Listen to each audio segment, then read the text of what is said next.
All right, that was beautiful, powerful. How you guys doing? Yeah, it's emotional in here tonight. Like sometimes the show's very cerebral for me, but I think it's this angelic voice right here, and while I was praying, you guys, I could see my little 7-month-old baby looking at me through the windows in the back right there, and and the speakers tonight, and the theme of refuge. Man, we picked these themes 1.5 years ago. So, I have my notes up here, because what I'm going to share tonight is so important to me. I'm going to be talking about something that seems like it has nothing to do with the topic tonight, and I'm going to bring it back around, of course, like I always do. So if I could teach the world one thing, it would be the concept of learning to become self-referencing. Now, self-referencing is an interesting concept. It's a practice of a way of living. It's a shamanic way of living in which it's accepted that there is no universal right way to live. And in fact, all shamans, because there is no universal right way to live, they become self-referencing. So for all decisions they make, instead of looking to their culture, their peers, their elders for information about what to do, they look within. And that's the art of being self-referencing. If you're not quite sure that makes sense to you, here's how I explain it to my 7-month-old baby. I tell him, Aslan, listen to your insides. That's how you become self-referencing, to listen to your insides, to be uninfluenced from outside. Now, the idea of a completely self-referential culture, meaning where all individuals live their life in a self-referential way, instead of by influence of the Kardashians or anyone else. The idea of an entirely self-referential culture is triggering for people, and here's why. I came up with 3 triggers.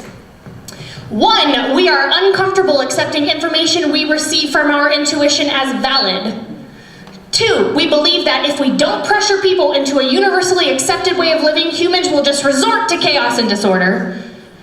And 3, we are uncomfortable when someone else's lifestyle or belief system challenges ours in a way that reminds us that we could be living differently. Because so many of us get stuck into a rut of we don't have a choice. I'm living this way because I don't have a choice. I'm not quitting my job because I don't have a choice. Things like that. Now, a lot of people, those without resources, those at risk, don't have choices. But so many of us walk around saying that we don't have choices. We don't like the idea that something isn't right for me and could be right for someone else. And so we go around trying to change the someone else. And unconsciously, we're scared of the metaphysical implication that there is no universal right way to live. On some level, that freaks us out. What we have no idea is that this is actually the best news ever. That it's total freedom. But what it requires is this: you have to learn to become responsible for your own triggers. Triggers are medicine, and this is what we don't know. We don't understand, and we're not taught that our triggers are our medicine, and that when we take responsibility for our wounds and our triggers, our life grows and we expand. So instead of taking responsibility for our own triggers, we actually just try to change the trigger. Right? Yeah. We try to control something that is outside of not only our metaphysical ability to control, but also our ethical right to control, because we can't handle our own triggers. So let's tackle one at a time. First, we're uncomfortable with accepting information we receive from our intuition as valid.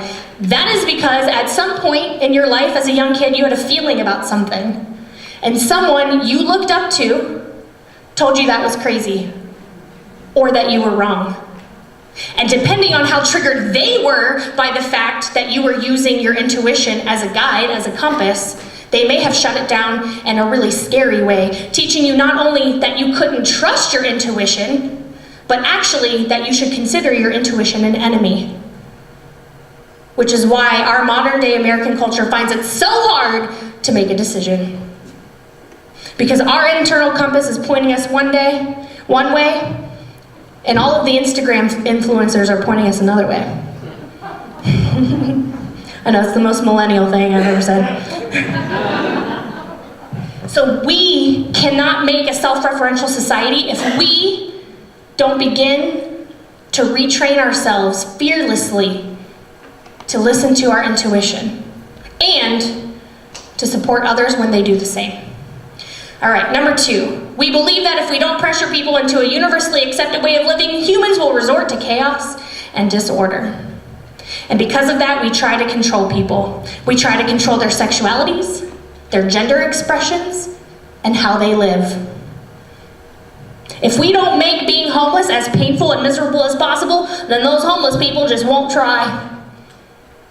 So our capitalistic culture has to put as much pressure on the homeless to conform to our way of doing things so that they'll try, because that is our fear. And it's selfish, and it's rooted in something that is not fair. It's as if we are all experts in social psychology, as if we even know how to motivate someone else, or we even have an idea of what someone else's better life looks like. Well, I'm just trying to inspire them to better their lives, as if your better life fits someone else. Have you ever tried to wear someone else's shoes and they just don't quite fit right?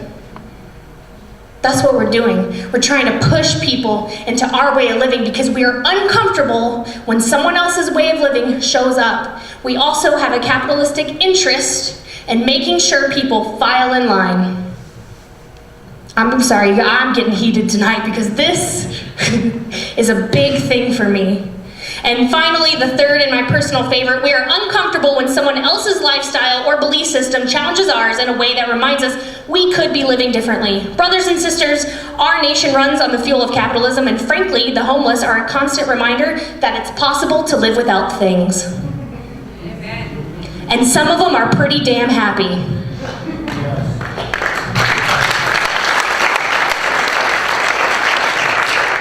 And I, a rule-following minion, dragging stones up the 1%'s pyramid, am triggered by the reality that maybe, just maybe, there's another way to live. Yeah. Thank you.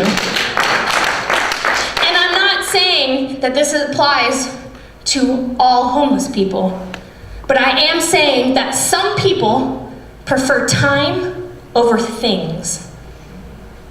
And that bothers the rest of us who sell our time. Now here's the thing, your triggers are your responsibility, but instead of training our population to understand what a trigger is and how to heal it, we literally waste all of our time trying to change the trigger. People are triggered by gender nonconformity because it tells us that something that we were told is rigid and in concrete, written in stone, is in fact not rigid or written in stone. And the base, it's like a little earthquake. Seismic size 4 in our cultural, epistemological understanding of what reality is starts to shake, and we don't like it. And so we try to stuff people into what it means to be a man or a woman, and we're bothered when they don't fit into it. People are triggered by non-monogamy because it tells them that this thing that we've been fed, that the nuclear family is the best and only way to live, is not in fact the only way to live. And that bothers us, because if you're not comfortable with listening to your insides, when someone else's insides are different than yours, you get upset. And finally, people are triggered by homelessness because it's proof that we don't need things. Our capitalist overlords have told us that we need to be happy. People want time and not things. And for someone who's been selling their time to a pharaoh, that's a problem. And so we make being homeless as miserable as possible so that people will just get in line and stop messing with our reality. And I'm not saying that this fits for everyone. There is no one right way to live. That is my message tonight. There is no one right way to live.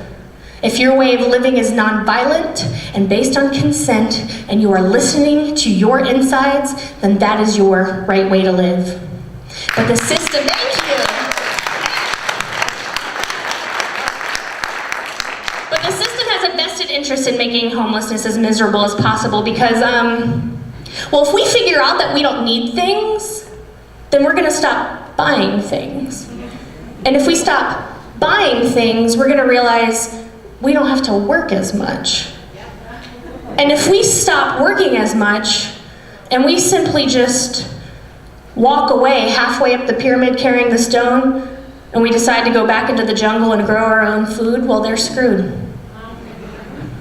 And so they need us to keep living the way that they're living. And anything that upsets that version of that reality that you would be happier in your grind. By the way, last month we presented the grind, and guess what? The theme carried over for me.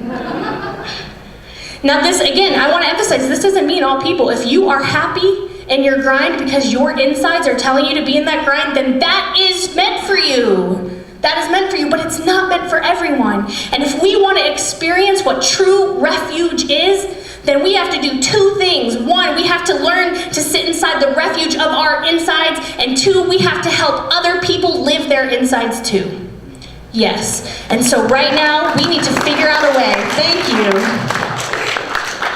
How can we support other people in listening to their insides? How can we gather as a tribe and as a community to help people figure out what they want in their life instead of trying to fit them into ours? Because this world is made of outliers. The status quo has to have outliers in order to even be the status quo. And what would this world look like if instead of different lifestyles triggering us, we were inspired? That we actually encouraged our children to go look at other lifestyles and figure out if that worked for them or not. Yes, thank you, Mama. And when they come back home like, Mom, that didn't work for me, then we're like, great.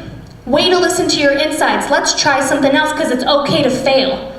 And it's okay to make a decision and then make a new one when that decision wasn't working for you. Yes. You know, people always tell me, Jet, they think it's so funny and everyone thinks they're original when they say this, and if you're one of the people who have said this to me, sorry, you weren't the only one.